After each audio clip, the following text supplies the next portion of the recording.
한반도 통일 방안 기본 전략에 대해서 오늘은 네 번째 시간입니다. 역대 정부의 통일 정책, 통일 방안이라 할까, 여기에 대해서 한번 알아보도록 하겠습니다. 여러분, 내년 2025년이 어떤 해인지 혹시 기억나실 분들 계실지 모르겠는데, 통일을 가지고 얘기를 하게 되면은 내년 2025년은 우리 민족 그리고 또 한반도가 분단된 지 80년 되는 해입니다. 사실 많이 지났습니다. 그동안에 대한민국은 이승만 정부부터 현재 이 윤석열 정부까지 나름대로 통일 정책 그리고 통일 방안 이런 것들이 다 있었습니다. 다 달랐습니다. 또 그런데 지금까지 통일이 안 됐어요. 여러분, 어떤 정책을 정부가 추진을 하게 되면 그 정책이 집행을 하고 난 뒤에 끝나고 나면 피드백을 하게 됩니다. 왜 이게 안 됐을까? 잘 됐을까? 문제점이 뭘까? 또 추진하게 되면 다음번은 어떻게 하면 더 잘 될까? 뭐 이런 식으로 해서 이제 이걸 하게 되는데, 이 통일 정책만은 이게 한목적적으로 생각하면 통일이 돼야 되는데 안 됐지 않습니까? 그래서 제가 가만 따져보니까 이게 실질적이고도 아주 현실적이고 구체적인 이 통일 대안이라 할까 방책이 없었던 것 같아요. 그저 구름 잡는 얘기, 흔히 하는 레토릭이 그냥 좋게 좋게 포장된 그런 말들만 난무했고, 구체적으로 통일을 어떻게 하면 통일이 된다, 이게 없었던 것 같아요. 그래서 관념과 형식과 어떤 내부적인 그런 어떤 국내 정치용이라 할까, 그런 식으로 치장된 그런 통일 정책 대안만들 있었습니다. 그러면 이승만 정부부터 한번 알아보겠습니다. 북진 통일이 그 통일 정책이었습니다. 북진 통일. 북으로 밀어 올라가 가지고 공산 정권을 무너뜨리고 통일을 한다. 뭐 이런 건데, 여러분들 6.25 지금 겪은 분도 있고 주로 대부분 안 겪은 사람들인데, 북괴가 남침을 하고 3일 만에 서울이 점령됩니다. 2달이 안 돼 가지고 대구, 부산 일부만 남고 나머지 전 강토가 북괴군 손에 들어갑니다. 그런데 이승만 정부는 48년 8월 15일 날 정부를 수립하고 대통령도 이제 선출되고 국회의원들도 선출되고 정부를 제대로 운영하면서, 그때도 북진 통일이었는데 아무 준비가 없었어요. 3일 만에 서울이 점령됐으니까. 2달이 안 돼가지고 부산, 대구만 남고 다 점령됐으니까.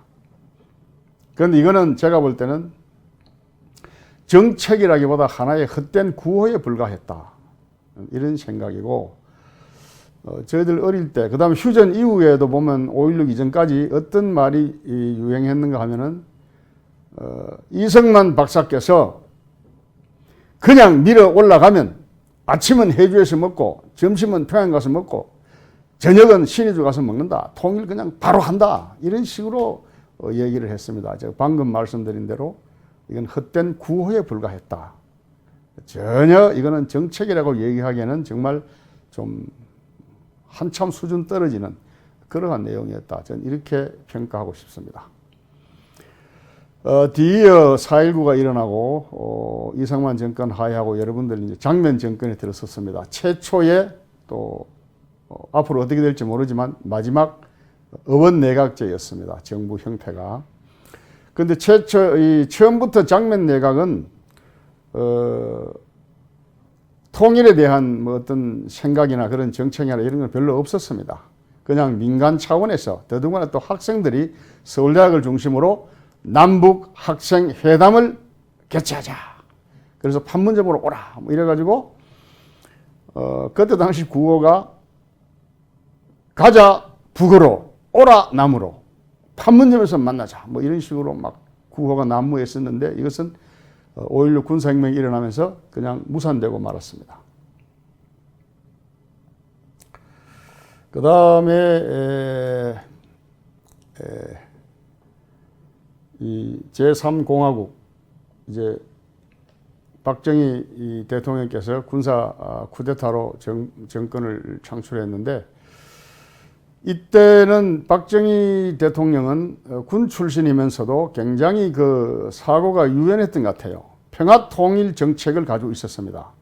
통일은 하되 군사력을 이용한 폭력적인 통일이 아니라 대화와 타협으로 해서 통일을 하자고 평화 통일 정책을 가지고 했었는데, 사실은 72년을 기점으로 그 이전에는 대한민국이 북한보다 GDP 대비 한 3분의 1 정도 수준밖에 안 됐습니다. 북한이 3배 더 잘 살았습니다. 그러니까 대화든 무슨 서로 뭐 경쟁이든 이런 거에서 대한민국 정부가 크게 밀리게 돼 있었고요.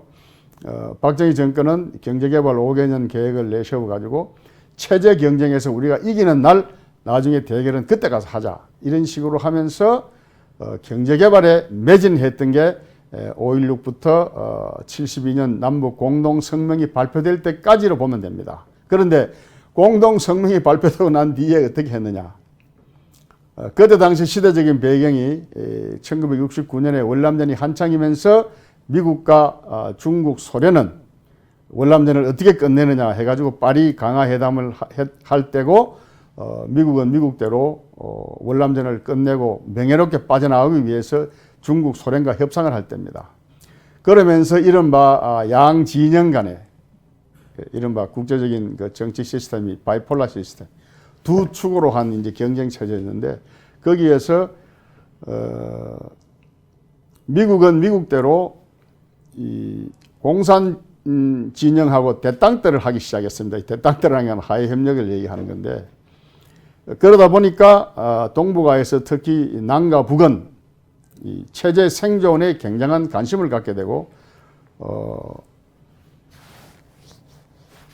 이 북한은 북한대로, 남한은 남한대로 서로 살 길을 찾습니다. 그러면서 남북 대화를 하게 됩니다. 그래서 대한민국에서는 이우락 중앙정보부장이 평양을 방문해서 김일성을 만나고, 답방으로 부수상 박승철이가 서울에 와가지고 박정희 대통령을 만납니다. 그때 북한과 남한은 서로 합의하기를 남북 적시자회담, 남북 조절위원회 회담, 또 당국 간의 핫라인 설치, 뭐 이런 것들을 하면서 조국 통일 3대 헌장이라는 그러한 문건을 만들어냅니다. 그 내용은 자주적으로 한다, 평화적으로 한다, 그 다음에 민족이 대단결한다. 그 자주, 평화, 민족 대단결, 이걸 조국 통일 3대 원칙이라고 얘기를 했습니다, 그때. 그런데 처음부터 이 대화와 화해나 뭐 이런 것들은 이제 관심이 없었던, 남한은 남한대로, 북한은 북한대로 1년 만에 남북조절위원회 회의는 끝냅니다. 끝내고 김일성은 김일성대로, 박정희는 박정희대로 자기들이 체제만 더 강화시키는 그러한 조치를 취하게 되죠. 그래서 1972년에 대한민국은 유신헌법을 제정해서 발표를 하게 되고, 이른바 유신체제로 들어가게 됩니다. 동년 12월에 김일성은 사회주의 헌법을 완성하게 됩니다. 그래서 통일 정책을 자기들의 독재 권력 강화에 악용하는 이러한 모양새가 되어버렸습니다. 그 다음 전두환 정권은 여러분들 뭐 잘 아시는 대로 우여곡절이 많았는데, 1983년에 전두환 대통령이 버마, 지금 미얀마를 방문했을 때 북계 공작원 3명이 와가지고 전두환 대통령을 암살 시도를 할 때, 전두환 대통령은 살아나고 17명의 강요들이 폭살을 합니다. 그래서 남북 관계가 최악으로 치닫습니다.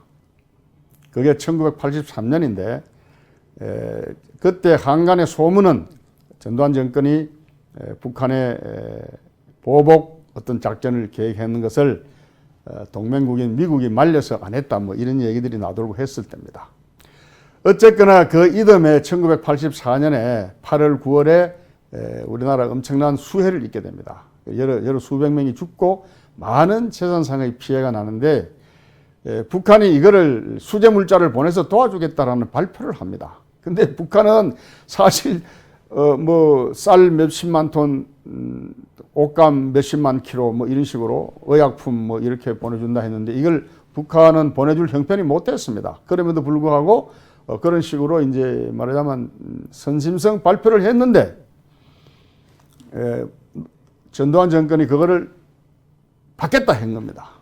그래가지고 북한이 그 수제 물자를 얘기한 양을 채우느라고 엄청 고생을 하고 그거로 인해서 나중에 북한 정권이 어려워지는 단초를 제공했다 이런 평가도 있고 했는데 어쨌거나 그 해에 수제 물자를 남한이 받았습니다. 받고 11월에 남북 경제회담을 엽니다.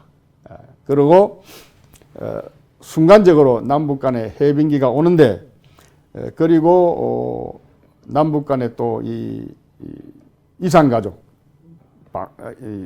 남북 이산가족도 서로 방문을 하고 그 다음에 뭔가 하면은 남북 간의 하해 무드가 돌다가 부산 앞바다 청사포에서 간첩선이 와가지고 얼찐데다가 우리 공군과 해군한테 포격에 맞아가지고 침몰합니다. 그러면서 남북 간이 또 확 얼어붙습니다. 마지막 전두환 정권 때 하이라이트는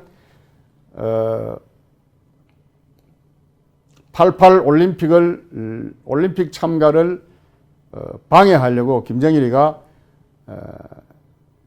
중동에서 오는 칼기를 테러를 합니다. 그래서 중동에서 그 3년 동안 일 마치고 오는 노동자들 한 180여 명 탄 비행기를 버마 앞바다에서 떨어뜨려 가지고 전원이 다 몰살을 하는 그러한 참극이 벌어집니다. 그 범인 중에 한 명이 이제 잡혀가지고 한국에 왔는데 그게 김현희입니다. 예. 그런 일이 있었습니다. 그리고 노태우 정부는요, 어떤 이 대북 정책을 취했는가 하면은 사실상 이때 시대적인 배경이 1989년에 베를린 장벽이 무너지고 그 해에 그 이듬해 독일이 통일을 합니다. 그리고 그 이듬해 91년에 소련이 무너집니다. 그러면서 동구권 폴란드, 체코, 헝가리, 루마니아 뭐 이런 나라들이 전부 독일의 그 위성 국가에서 벗어나면서 친서방 국가가 되고 이때 북한도 이제 공산주의는 끝나고 우리도 무너지는구나, 우리도 이제 가겠구나 이런 위기감이 엄청나게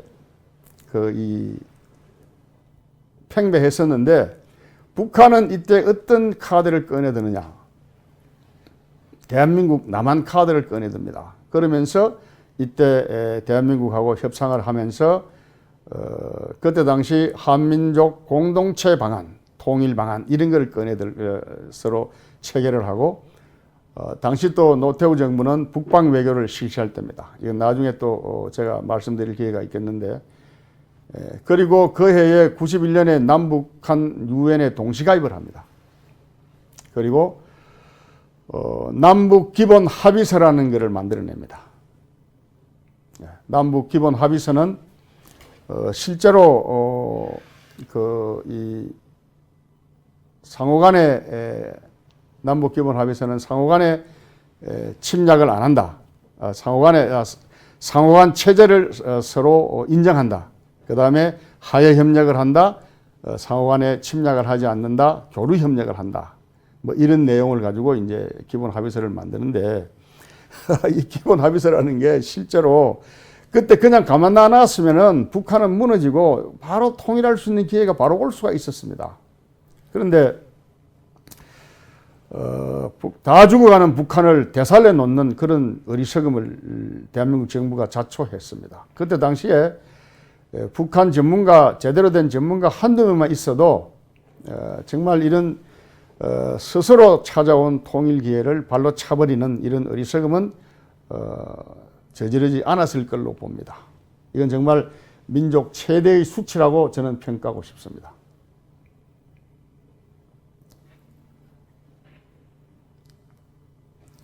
제가 방금 말씀드린 남북기본합의서는요, 서로 상대방 체제를 존중한다. 남과 북은 화해하고 공격하지 않고 상호 불가침입니다. 교류 협력한다. 통일을 향해 가는 점정적 특수관계이다. 그런데 여기다가 부속합의서라는 것을 또 만들어냅니다. 부속합의서는 같은 내용이지만 남북 화해를 이행 준수하는 부속합의서를 따로 만들고, 남북 불가침 이행 준수를 하는 부속합의서, 남북 교류협력 이행 준수를 하는 부속합의서. 아까도 말씀드렸습니다만 이것 때문에 북계가 되살아났습니다. 정말 뭐 김일성이가 5.18 때 통일기회를 놓쳤다고 그렇게 한탄을 했다는데, 우리는 대한민국은 동구권이 무너지고 소련이 무너졌을 때 그때 정말 통일을 할 수 있는 절호의 찬스를 우리 스스로 발로 차버린 그러한 행위를 우리가 했다고 보시면 됩니다. 다음은 이제 김영삼 정부의 통일 정책인데요. 이때도 보면은 방금 말씀드린 대로 동구권이 소련이 무너지면서 엄청난 혼란이 옵니다. 거기에서 이제 북한이 남북 합의서를 이끌어내는데, 이러면서 남북 합의서도 합의서지만 북한은 생존을 위해 가지고 자기들이 믿을 게 핵밖에 없다. 그래서 핵을 만들기로 전념을 하는데 1993년에 NPT를 탈퇴합니다. NPT는 핵 확산 금지 조약, 핵 확산 금지 조약을 NPT라고 Non-Nuclear Proliferation Treaty라고 해가지고 요거를 탈퇴하는 것은 우리는 여기에 가입해가지고 뭐 핵 확산되는 게 구속받지 않고 우리는 핵무기 만들겠다, 이런 얘기를 공개적으로 선언한 겁니다. 그때 이제 지미 카터 미국 전 대통령이 북한을 방문해서 김일성이를 만나고, 김일성이를 만나가지고 이제 남북 정상회담을 이제 카터가 제의를 하고, 김일성이 그걸 받아들입니다. 그래서 카터가 이제 다시 대한민국에 와서 김영삼 대통령하고 이제 얘기를 하면서 정상회담 합의를 했으니, 남북 정상회담을 해서 이제 서로 이제 긴장되어 있는 남북한을 긴장도 완화하고 통일을 할 수 있도록 한번 해봐라 해가지고 약속을 했는데 김일성이가 갑자기 죽어버립니다. 그거는 나중에 또 얘기할 기회가 있을지 모르겠습니다만,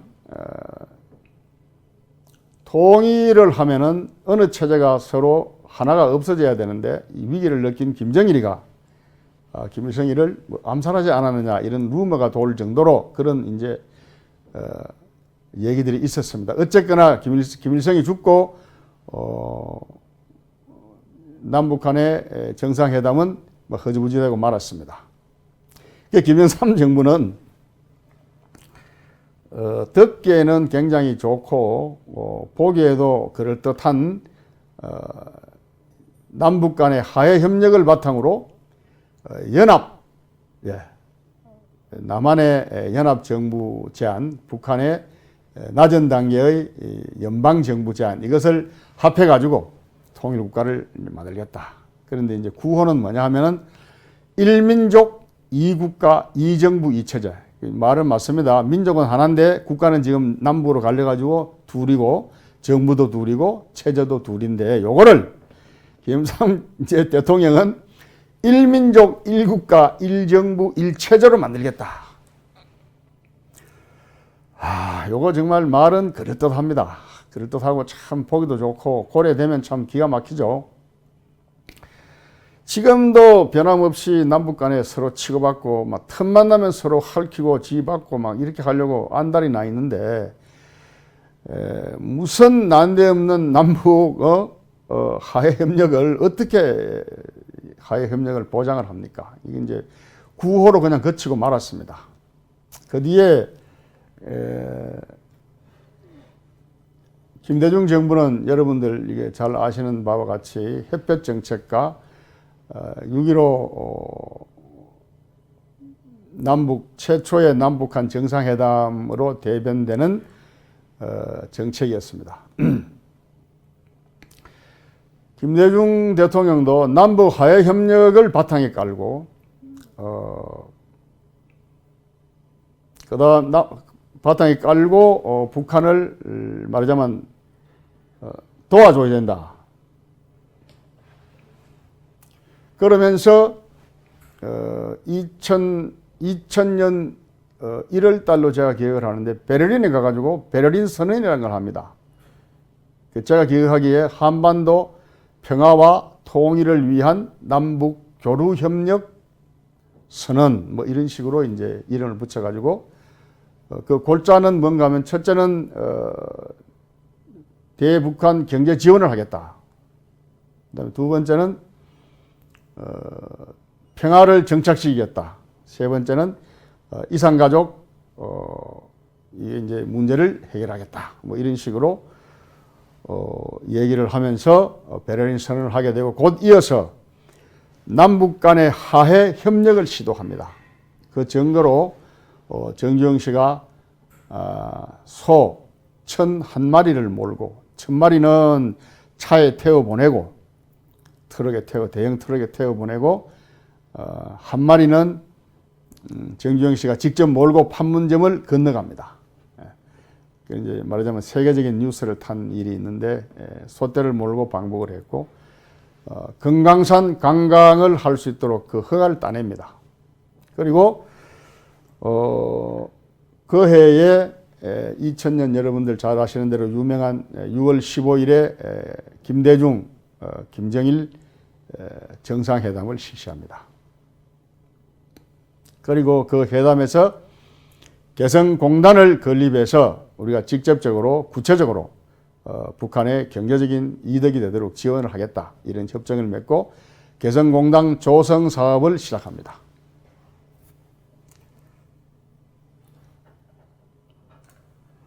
6.15 공동성명 내용을 이제 잠깐 살펴보면은 첫 번째가 남북 간의 통일 문제를 자주적으로 해결하자는 겁니다. 자주적으로.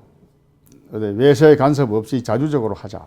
두 번째는 남한이 주장하는 연합정부 제안과 북한이 주장하는 낮은 단계의 연방제 통일 방안이 상호 공통점이 있으니 그걸 가지고 대화를 통해서 연방정부를 만든다. 이런 얘기고, 그 다음에 세 번째는 당해년도 8월 15일을 맞이해서 이산가족 상봉을 하도록 하고 친척 방문을 하고, 그 다음에 금강산 관광, 개성공단 조성 뭐 이런 것들을 이제 가시적으로 성과를 내는데, 이것은 남북 화해, 그 다음에 협력, 대화 뭐 이런 데는 나름대로 의의가 뜻이 있었지만 통일을 위해서는 한 발짝도 더 진전이 안 되는 그런 결과를 가져왔습니다.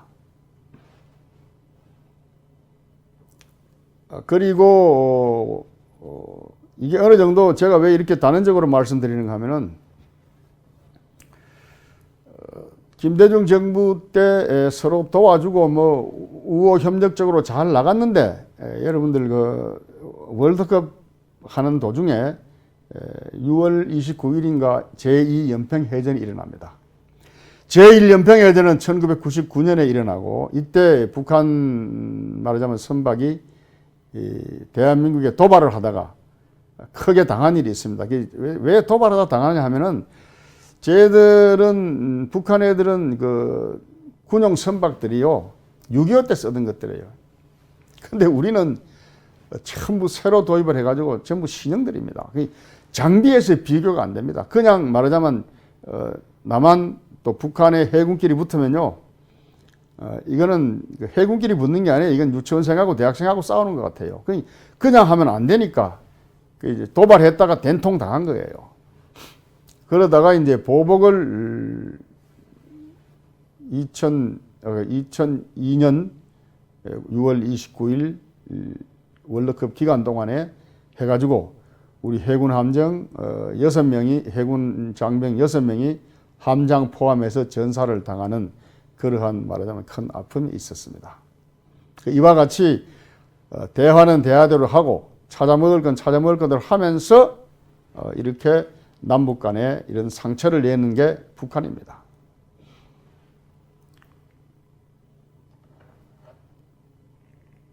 그리고 노무현 정권의 대북 정책은 김대중 정권의 대북 정책을 그대로 답습을 했습니다. 그러면서 10월 4일 2007년이죠. 노무현 대통령 끝나는 해입니다. 10월 4일 이제 남북 정상회담을 하면서 공동 선언을 하게 되는데, 그게 제목이 남북 관계 발전과 평화 번영을 위한 선언이다. 이런 제목으로 이제 공동 선언을 하게 되고, 내용은 김대중 때하고 비슷한데, 첫 번째가 통일 문제를 자주적으로 해결한다.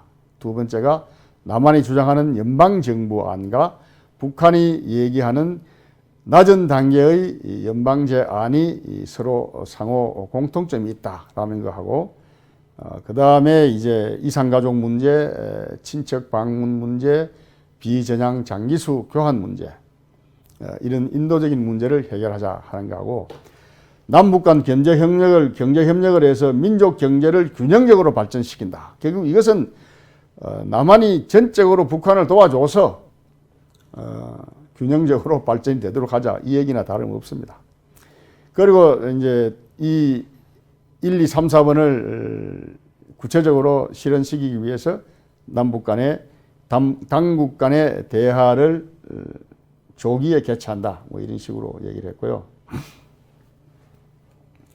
그 다음에 이명박 정부의 통일 정책은 지난번에도 언제 말씀드린 것 같은데, 비핵 개방 3천, 그 후호가 비핵 개방 3천입니다.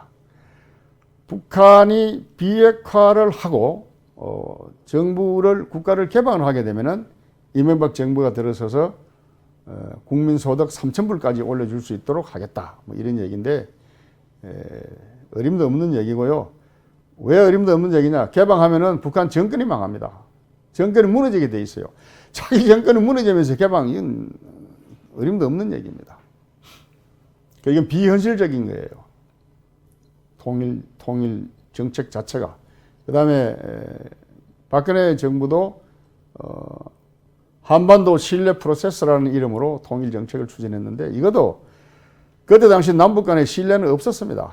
없던 신뢰를 뭐 어떻게 추진한다는 거고, 없던 신뢰를 뭐 어떻게 만들어서 그거를 뭐 말도 안 되는 소리고.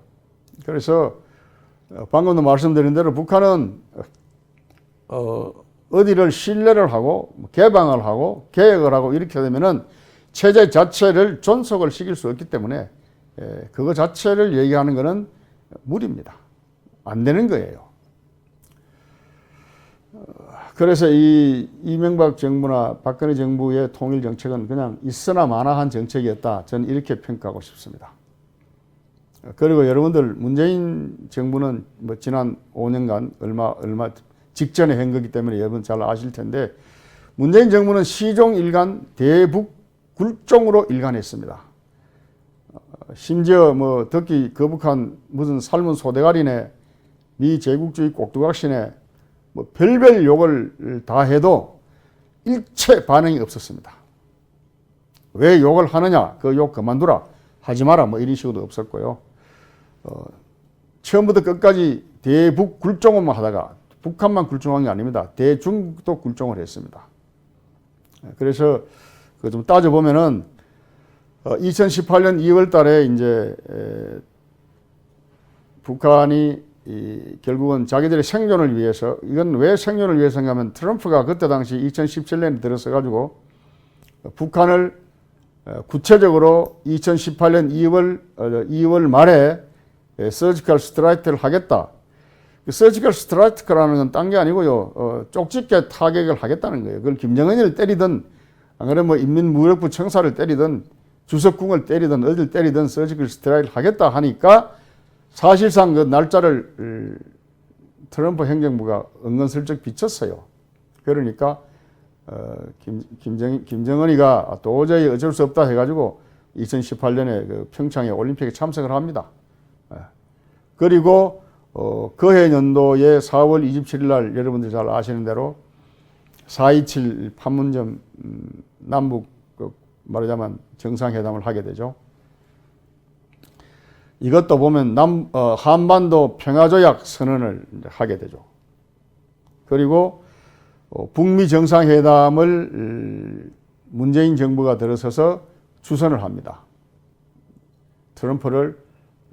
트럼프에게 보정을 서고 김정은을 만나게 하고, 그래서 3번을 만납니다. 싱가포르하고 하노이하고 판문점에서 만나는데, 얼마나 대한민국 한반도에 평화가 정착되고 말하자면 이득이 있었고 한 거를 따져본다면 제가 볼 때는 그냥 시도만 하다가 끝난 걸로 그렇게 보입니다. 그리고 현재 윤석열 정부도 통일 정책이라는 것을 가지고 있는데, 비핵 평화번영의 한반도, 그리고 담대한 구상이라는 걸 가지고, 담대한 구상이라는 것은 부칙 비슷하게 붙여놓은 건데, 북한이 비핵화를 선언하고 실질적으로 핵을 폐기한다면은 정말 상상을 할 수 없을 정도로 지원을 하겠다, 뭐 이런 얘기인데, 이게 한 가지 지금 다른 정부하고 윤석열 정부하고 두드러진 차이는, 윤석열 정부는 좋다, 너희들이 비핵을 해라, 이렇게 해놓고 문을 딱 닫아버린 겁니다. 완전히 버티기로 들어간 거예요. 그래가지고 이제 북한이 초조하게 이를 데가 없습니다. 남한의 의도가 뭔가, 또 이 사람들이 뭐 뒷구멍으로 뒤로 이래 해가지고 테이블 밑으로 해서 뭐 우리하고 또 협상을 해 오려고 하지 않겠나, 이런 일체 없이 딱 버티고 들어가니까 이제 깝깝한 거예요. 김정은이가 지금 엄청나게 긴장해 있고 깝깝하니까 작년 연말부터 헛소리를 하기 시작하고, 이제 엇박자를 놓는, 뭐 통일이네 하해네 뭐 민족이네 하는 단어를 전부 지우라든지, 남한이 제1의 주적이라든지, 뭐 우리가 도발은 먼저 하진 않겠지만 남한이 도발해 온다면 우리는 뭐 전쟁을 하는데 주저하지 않겠다든지, 뭐 이런 식으로 계속 그렇게 이제 헛소리를 하게 되는, 엇박자를 놓게 되는 그런 결과를 가져왔다. 그런 측면에서 윤석열 정부의 통일 정책은 어느 정도 좀 긍정적으로 평가를 해볼 수 있지 않겠는가, 그런 생각을 합니다. 그런데 여러분, 이승만 정부부터 지금 윤석열 정부까지 통일 정책을 우리가 가마준상격으로 살펴봤는데, 이래가지고 통일이 되겠습니까? 또 통일이 안 됐습니다. 제가 안 된 거는 구체적인, 현실적인, 실질적인 통일 방안이 없었기 때문입니다. 그런데 지금은요, 우리나라가 어떤 능력을 가지고 있느냐, 앞으로 이제 계속 말씀드리겠습니다만, 대단한 능력을 가지고 있습니다. 특히 군사적으로. 이거는 미국도 지금 전쟁을 하고 있는 이스라엘이나 우크라이나, 러시아보다도 더 대단한 무기 체계와 무기를 만드는, 무기를 운영하는 그런 기술을 가지고 있습니다. 그래서 남들이 되게 부러워하고 우리나라에서 무기를 도입해 가려고 하고 있고, 또 우리는 그런 무기를 가지고 시뮬레이션이라고 그럴까, 훈련이라 할까, 이런 거를 여러 번 해봤기 때문에 정말 제대로 된 작전 계획을 세우게 되면은 우리는 김정은이를 순식간에 그냥 날려버릴 수가 있습니다. 그리고 김정은이를 지지하는, 또 떠받들고 있는 소수 파워 엘리트, 그 한 200여 명 정도 되는 걸로 파악되고, 많이 잡아도 한 500명 정도밖에 안 됩니다. 요거를 일시에 날려버릴 수가 있습니다. 여러분, 그렇게 되면은요, 북한은 텅 빈 무주공산이 됩니다. 특히 북한 같은 체제 하에서는, 저런 독재 체제 하에서는 독재자가 날아가면은요, 그거는 무주공산입니다. 그냥 아무것도 없습니다, 저기는. 그러면 우리가 스스로 그 뒤에 북한 정권 및 북한 전체를 고스란히 접수를 할 수 있습니다. 그 계획을 세워야 됩니다. 제가 말씀드리고자 하는 과제는 그 계획을 지금부터 차근차근 말씀드리겠다 하는 것을 약속드리고 오늘 여기까지 하도록 하겠습니다. 감사합니다. 내 가슴 속에 풀리지 않고 맺혀있는 하나의 소원이 있다면 우리도 어떻게 하든지 남과 같이 잘 살아봐야 되겠다. 이러한 염원입니다.